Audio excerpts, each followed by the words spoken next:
E aí galera, beleza? Pessoal, eu vou gravar esse vídeo hoje para mostrar para vocês os componentes na placa de um aparelho celular. Eu sei que parece um conteúdo básico, mas esse vídeo vai ser bem legal porque eu vou estar mostrando as funções dos componentes, beleza? Eu vou estar falando sobre o componente e a sua função. Estou fazendo esse vídeo também porque tem muitas pessoas que acompanham o nosso trabalho aqui no YouTube e ainda é iniciante, né? Ainda não tem um conhecimento sobre isso. Então a gente vai estar passando esse conhecimento aí, que é justamente para quem está aprendendo agora, quem está se familiarizando com o reparo de placa, né? Quem ainda não sabe muita coisa, vou estar passando esse conhecimento aí para vocês, beleza? Então vamos lá. Galera, na placa de um aparelho celular, antes de a gente terminar aqui, de começar aqui no vídeo, eu já peço que você deixe o like aí, pessoal. Deixa o like, se inscreve no canal, siga a gente lá no nosso Instagram, tá aqui embaixo, todas as informações. E se vocês quiserem fazer o treinamento completo aí com a gente, o link tá na descrição desse vídeo aqui, beleza? Então vamos lá. Na placa de um aparelho celular, pessoal, nós vamos ter componentes analógicos e componentes digitais. Então, os componentes digitais são os circuitos integrados, né? Todos os componentes que vocês estão vendo aqui, pretinho aqui na placa, são circuitos integrados. Então a gente vai ter circuito integrado de diversas formas, né? Vamos ter o IFPMIC, processador, memória, vamos ter transceiver, FEMID, PA, vamos ter diversos componentes na placa que são os circuitos integrados. Eu vou estar falando sobre eles também, falando um pouco mais sobre o que esses componentes eles fazem, né? Qual é a função deles na placa também. Ao redor dos componentes digitais, que são os circuitos integrados, a gente vai ver que a gente tem uma gama muito grande de componentes analógicos, ok? Então todos esses outros componentes que você está vendo aqui, ó, são componentes analógicos. E componentes analógicos a gente vai encontrar resistor, bobina, diodo, resistores, né?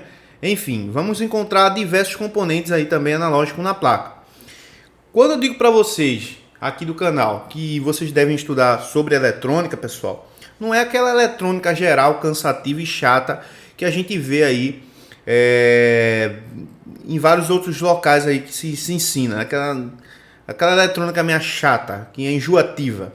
Quando eu falo isso para a gente estudar eletrônica, é justamente estudar sobre os componentes que tem na placa do aparelho celular. Se você sabe as funções dos componentes, logo você vai saber quando esse componente estiver falhando. Quando você tiver com defeito em uma placa, logo você vai entender se pode ser uma bobina, um capacitor, né? Justamente por conta do conhecimento que você tem em relação, né, à funcionalidade daquele componente. Então vamos lá.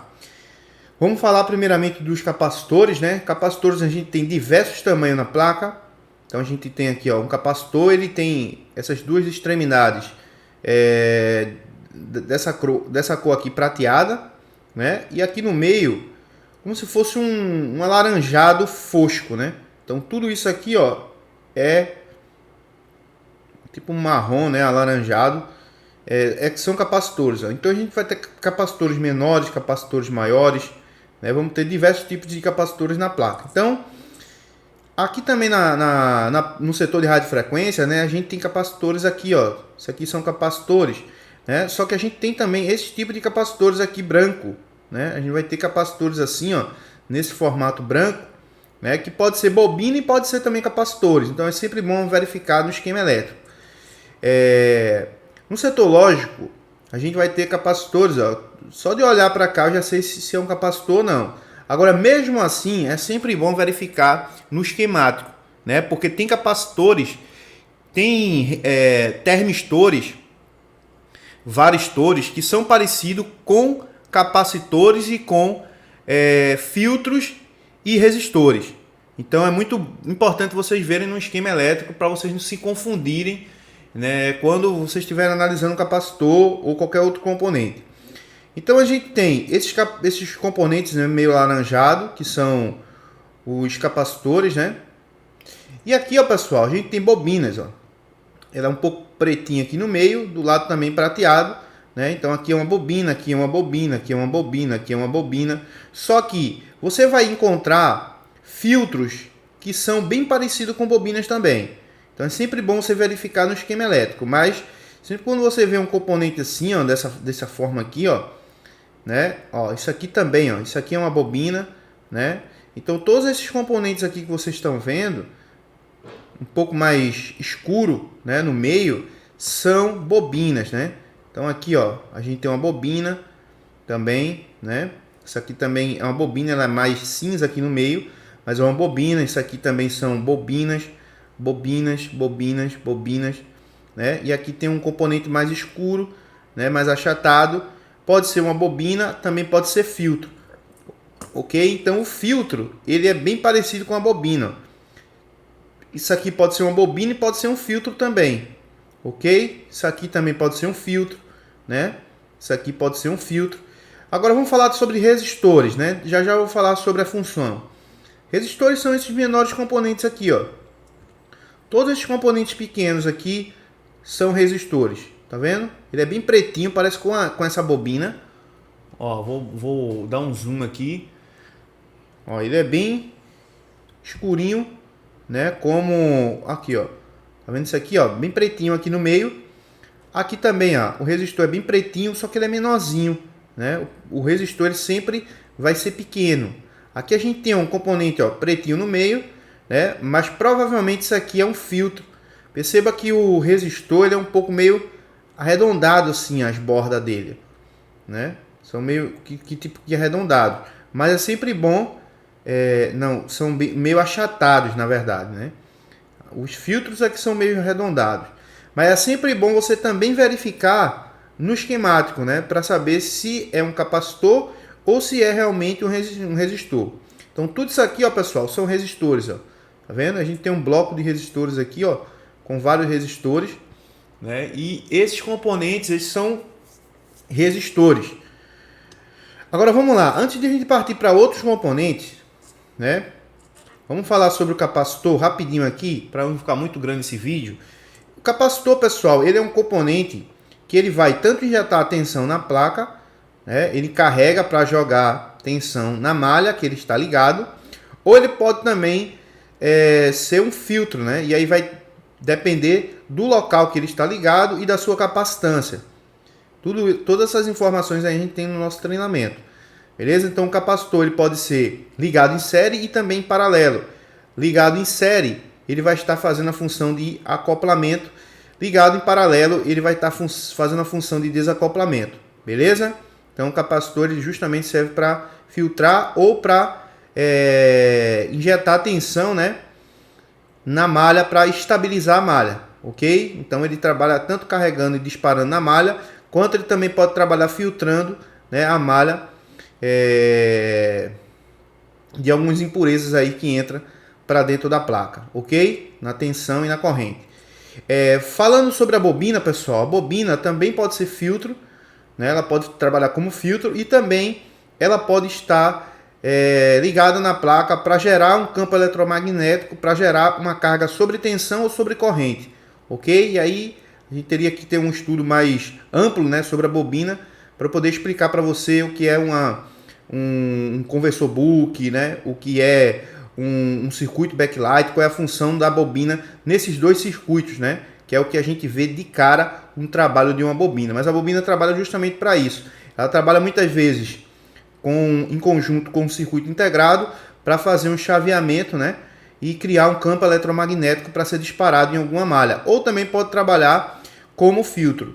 No setor de radiofrequência a gente vai encontrar esses componentes aqui, ó, esses componentes azuis, né, que são a grande maioria bobinas, né, e eles vão trabalhar aqui no setor de radiofrequência como ligado em paralelo, né. A gente costuma ver bobina ligada em série na malha. Só que no setor de radiofrequência essas bobinas elas são ligadas na grande maioria em paralelo, justamente para fazer filtro no setor de radiofrequência. Beleza? Então, no setor lógico, a bobina faz uma função.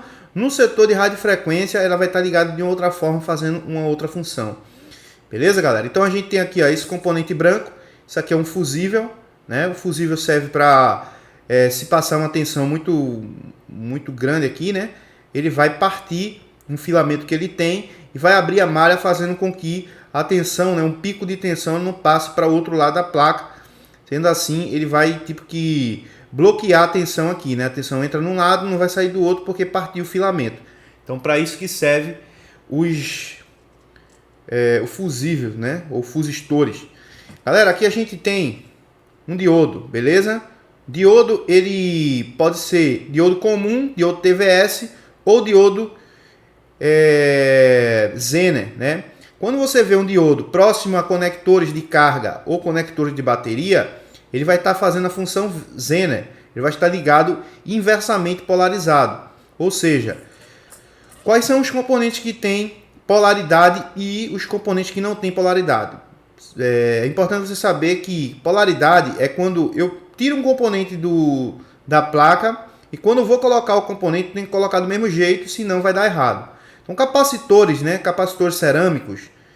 Na placa é muito difícil a gente encontrar capacitores eletrolíticos, porque se fosse eletrolítico ele teria polaridade. Mas no caso dos capacitores cerâmicos, das bobinas, né? Algumas bobinas ela tem lado de montagem, mas a grande maioria das bobinas você pode tirar ela e colocar sem precisar estar verificando o lado. Resistores também, a mesma coisa. Resistores não tem polaridade, você pode tirar da placa e qualquer lado que você botar aqui está bem soldado, não vai dar problema nenhum. Os capacitores também, a mesma coisa. Se você remover da placa, não tem problema nenhum, você pode colocar ele na placa novamente, de qualquer jeito que vai dar certo. Já aqui, galera, os diodos, né, eles têm polaridade sim. Se você ligar o diodo, perdão, se você ligar um diodo de forma errada, não vai dar certo. Pode dar algum problema na placa ou pode deixar de executar a sua função correta, né? Então, se você tem aqui um diodo, ó, esse ladozinho que tem uma bolinha, né? O lado marcado do diodo é o lado negativo, é o catodo.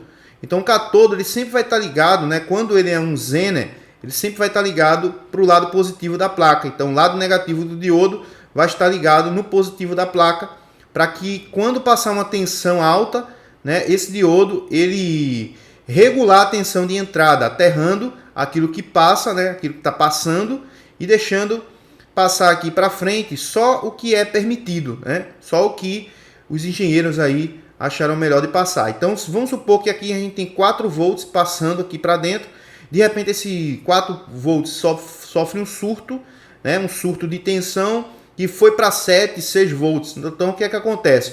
O diodo ele vai proteger, ele vai pegar 2 volts e vai aterrar para o terra, e o resto ele deixa passar, que é justamente para alimentar o circuito. Então, o diodo é um componente aí, né? Diodo Zener, componente de proteção. O diodo comum e o diodo TVS tem outras funções, né?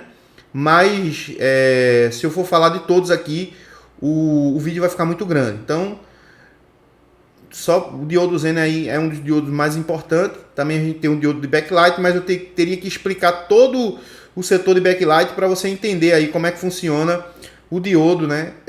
No setor de backlight, a gente já tem vídeo aqui no canal falando sobre o circuito backlight, é só você pesquisar aí GS Celsius Tech Backlight que você vai encontrar, né, vídeos da gente falando sobre o diodo comum também e diodos TVS, beleza? Que são os diodos supressores de tensão.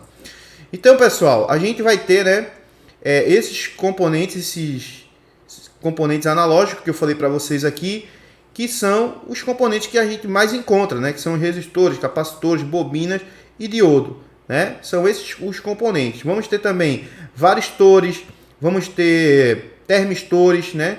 Que são da família do resistor, que vai estar na placa aí justamente para fazer a função, dependendo da temperatura ou da tensão, né? No caso do varistor, ele trabalha com tensão. Se passar um pico maior de tensão, ele vai diminuir sua resistência, né? vai aumentar sua resistência, na verdade, bloqueando aquela tensão. No caso do termistor, né, ele pode ser de 2 tipos. Ele pode receber temperatura e diminuir a resistência, e pode receber a temperatura e aumentar a sua resistência. Mas sempre vai ser da família dos resistores, né? Tanto termistor quanto varistor. E o varistor e o termistor, ele sempre vai estar aparecendo ou com um resistor normal ou com um capacitor, né? Dependendo aí do modelo do resistor. Então é isso, galera. A gente já falou sobre os componentes analógicos. Agora eu vou falar sobre os componentes digitais que a gente encontra na placa. Primeiramente a gente vai começar com o IFPMIC. O IFPMIC é um componente, né, que hoje em dia você vai encontrar praticamente em todos os smartphones que estão sendo lançados e até uns que tem aí mais antigo. É um componente que é um ajudador do PMIC, né? Ele é como se fosse um sub-PMIC. Ele ajuda o PMIC em alguns trabalhos, para deixar o PMIC mais suave, para o PMIC não ter uma carga muito grande de trabalho. Então ele vai trabalhar, né, a parte de chaveamento das tensões, né? Quando você coloca um cabo aqui para carregar, ele é que faz esse chaveamento, né? Ele vai fazer o chaveamento para que haja carregamento, né? Ou seja, ele vai descansar a malha da bateria que está fornecendo tensão para que a bateria seja carregada e ao mesmo tempo ele vai, né, alimentar a placa através da malha VPH-PWR para que o aparelho continue ainda ligado, beleza? Então essa é a função do IFPMIC. Ele tem também outras funções e dependendo do IFPMIC ele vai ter muito mais várias funções, ou dependendo do IFPMIC ele pode ter menos funções, né? Então ele pode mandar também tensão secundária para flash, para câmera, para touch, vai depender do IFPMIC, ok? Então sempre quando você tiver um defeito no IFPMIC ou um defeito na placa, é bom sempre verificar esse componente, porque esse componente ele pode também alimentar outros circuitos da placa e não só fazer o chaveamento. Ok? A diferença do IFPMIC para um CI de carga é justamente isso. CI de carga trabalha só no chaveamento e IFPMIC trabalha com chaveamento e ainda faz outras funções. Processador, pessoal, é justamente esse aqui, ó, o MSM, né, 8916, né, da Qualcomm aqui no caso. Isso aqui é da Qualcomm. Processador é o cérebro do aparelho, é aquele que comanda toda a placa através do software e hardware, né? Através do software ele comanda todo o hardware da placa, se comunicando com outros circuitos integrados através das malhas de barramento de controle, beleza? Então esse componente aqui, processador, ele é o cérebro da placa, é ele quem comanda, né? É ele quem toma as decisões, o processador. Aqui a gente tem a memória, que nada mais é do que um componente que vai armazenar todas as informações do usuário, né? Existem vários tipos de memória, ou seja, memória eMMC, memória eMCP, memória NFS, né? Que são as memórias aí que você pode encontrar em vários aparelhos celulares, né? Cada tipo de aparelho celular pode ter um tipo de memória, né? Mas a grande maioria sempre vai ser memória KM, né? Que são as memórias eMMC, beleza? Então aqui é armazenado os dados do usuário, né? E é aqui que, no caso desse aparelho, né, fica, no caso dos Androids, o e-mail também fica aqui armazenado, né? Tudo fica armazenado aqui na memória e o processador extrai dados aqui da memória para fazer com que tudo funcione, né, de forma perfeita, beleza? Então vamos lá, vamos para outro componente, vamos falar sobre o Power Manage, né? Aqui está o Power Manage, que é o nosso PMIC também aqui, né? É um PMIC da Qualcomm, ele sempre vem com o nome PM ou PMI, né? PMU. Então o Power Manage, pessoal, ele é um componente que tem uma grande importância na placa dos smartphones. Ele vai fazer uma distribuição de tensão, tensões VDD Core, tensões dos conversores Book, tensões LDO, tensão de referência, né? Ele vai gerenciar também parte de frequência, ou seja, é um componente muito importante na placa, né? Uma falha desse componente, o aparelho ele pode ser que não ligue, ok? Então é muito importante aí o Power Manage. Ele recebe a alimentação primária e após o usuário pressionar o power, ele vai liberar diversas tensões, né? Como se ele fosse aqui, ó, cheio de fontes de alimentação dentro dele. E cada um bloco desse aqui com uma tensão regulada para um determinado local, né? Então vai ter determinados locais que vai precisar de uma tensão de 1.8, ou outro de 2.3, outra de 0.9, e aí quando se pressiona no power, o Power Manage, né, ele recebe um comando da CPU e aí ele começa a liberar as tensões para a placa para alimentar diversos circuitos, ok? Então é muito importante, né, esse circuito integrado. Aqui em cima, pessoal, a gente tem um driver do backlight, né? Nesse aparelho aqui, essa tela não é backlight. Então isso aqui não é um drive de backlight, mas também é um circuito integrado DC-DC do tipo Buck Booster, né? ele vai elevar tensões também. Esse aparelho, a tela precisa de uma alimentação de 7,6 volts, né? E nos casos de aparelhos que tem a tecnologia backlight, esse circuito integrado, né, que seria o driver, ele faz um chaveamento junto com bobinas para que a tensão VBAT, né, a tensão da bateria, ela seja elevada e ilumine os LED da tela. Então também é um componente, dependendo da tecnologia, se for AMOLED ou se for backlight, né?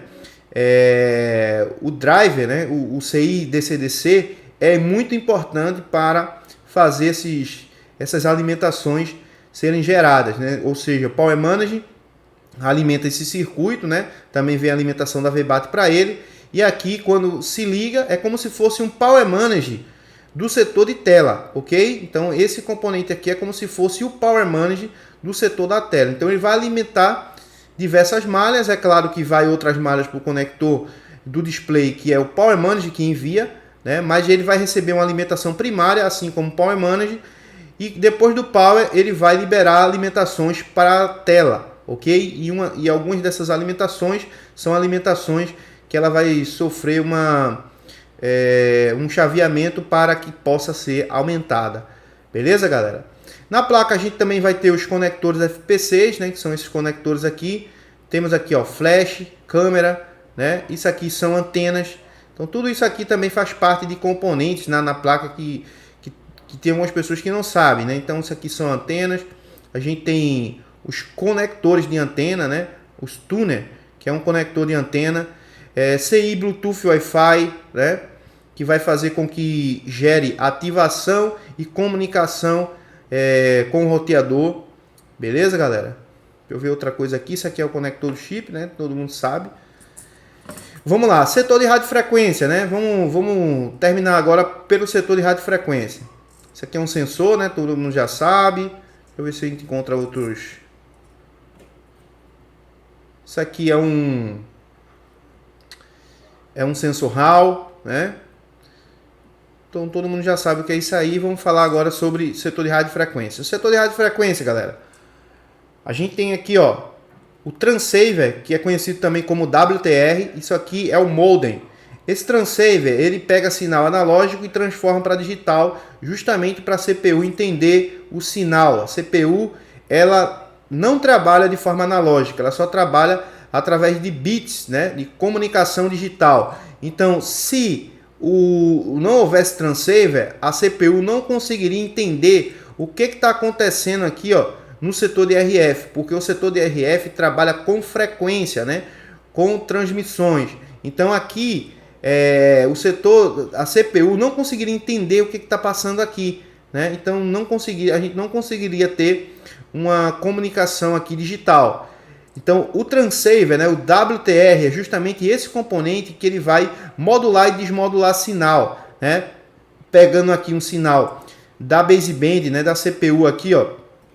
A baseband é um bloco aqui, ó, que temos na CPU, né, dos Androids. Nos iPhone, a baseband é de forma externa. Nos Android, ela está dentro da própria CPU.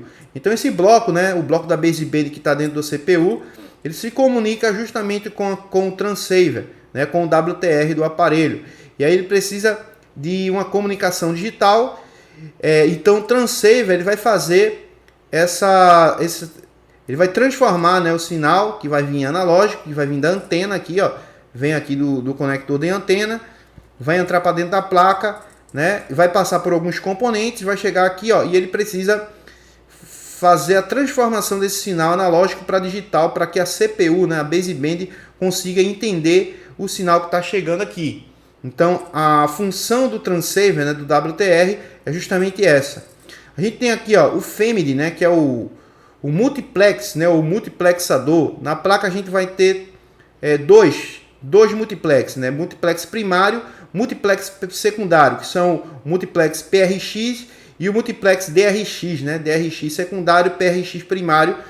E aí cada um deles vai ter sua função, né? Claro, a gente não consegue explicar tudo aqui, porque senão o vídeo ficaria muito longo. Mas cada um desse aqui, né, ele tem funções parecidas, mas um vai trabalhar de uma forma primária, outro secundária. A mesma coisa acontece com os WTR, né? WTR também temos a parte primária e secundária. Em alguns aparelhos, o WTR primário e secundário vai vir apenas em um WTR. Em algumas outras placas, a gente vai ter o WTR e o WFR, né? Primário e secundário. Já aqui na placa do J5, a gente só tem um WTR, ok? Que é esse aqui. Mas ele está fazendo a função dos dois WTR, primário e secundário. Aqui a gente já vê que tem dois FEMID, né?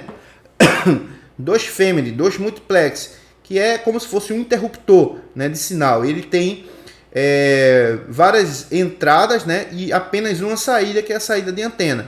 Então esse componente aqui é como se fosse um interruptor. Ele vai receber vários sinais aqui entre ele, e ele vai saber de onde está vindo e vai mandar esses sinais aqui para a parte da antena, né? E logo a gente vai ter também o PA. No caso aqui a gente tem um PA FEM, PA de 3G e 2G, né? E temos o PA de 4G, né? Que seria o PA aqui, RIG PA, que é um PA com uma banda mais alta, uma banda mais forte, né? E aqui o PA de 3G e 4G, PA de 2G e 3G, né? Que tem outros PA, tem aparelhos, né? Que o PA de 3G é separado do 2G, né? Que é o PA de banda média, banda baixa e PA de banda alta, né? No caso aqui a gente só tem dois PA, que são o PA de banda média e PA de banda alta, ok? Então, pessoal, a gente tem outros componentes aqui, ó. Esses componentezinhos aqui, ó, que tem no setor de radiofrequência são filtros, né? Filtros TX-RX. Esses filtros passa baixa, passa alta, né? Passa faixa, que são filtros aí que vão ajudar, né, a limpar o sinal que entra, né, para dentro do circuito de radiofrequência, justamente com os circuitos aqui, os componentes analógicos, né? Que são bobinas, capacitores, né? Tem alguns resistores também aí no setor de radiofrequência que vai ajudar a fazer uma limpeza, né? Nesse setor. Logo aqui a gente também tem um coupling, né? Que é esse componente aqui. Um coupling é um coletor de sinal. Ele envia o sinal de saída para o processador saber o que está havendo aqui na frente, né? Para o processador entender o que está acontecendo aqui no setor de radiofrequência, como é que está o sinal, né? No setor de radiofrequência, o sinal da antena, né? Como é que tá? Se precisar aumentar o sinal, ele vai ativar o APT Modulator para gerar uma tensão maior nos PA e eles dêem uma potência maior. Beleza, galera? Então, eu acredito aí que a gente falou dos componentes mais importantes da placa, né? Tentei falar o mais rápido possível para o vídeo não ficar muito longo, e ainda acabou ficando muito longo, mas a gente vai deixar aqui esse vídeo para vocês assistirem, que é um vídeo bacana aí para vocês entenderem aí como é que esses componentes, né, eles funcionam na placa, né? A imagem ficou um pouco meio distorcida, agora foi que eu vi, né? Poderia ter ficado melhor, né? Mas enfim, eu acho que deu para vocês verem aí direitinho. Beleza, galera? Então, não esquece de sentar o dedo no like aí, não esquece, né, de se inscrever no canal para você não perder nenhum vídeo aqui que a gente posta. Esse vídeo foi um vídeo mais para iniciante. Tem muita gente aí que já está no nível mais avançado aqui que assiste aqui o nosso trabalho, mas é um vídeo bacana aí para que vocês entendam aí o funcionamento e como vocês enxergam esses componentes na placa, beleza? Um abraço, Deus abençoe. Se você quer fazer o treinamento completo com a gente, saber de tudo de forma bem aprofundada, eu convido a você a clicar no link aqui na descrição do vídeo, né? E me encontrar lá dentro do nosso treinamento EAD, ok? Um abraço, Deus abençoe, tamo junto.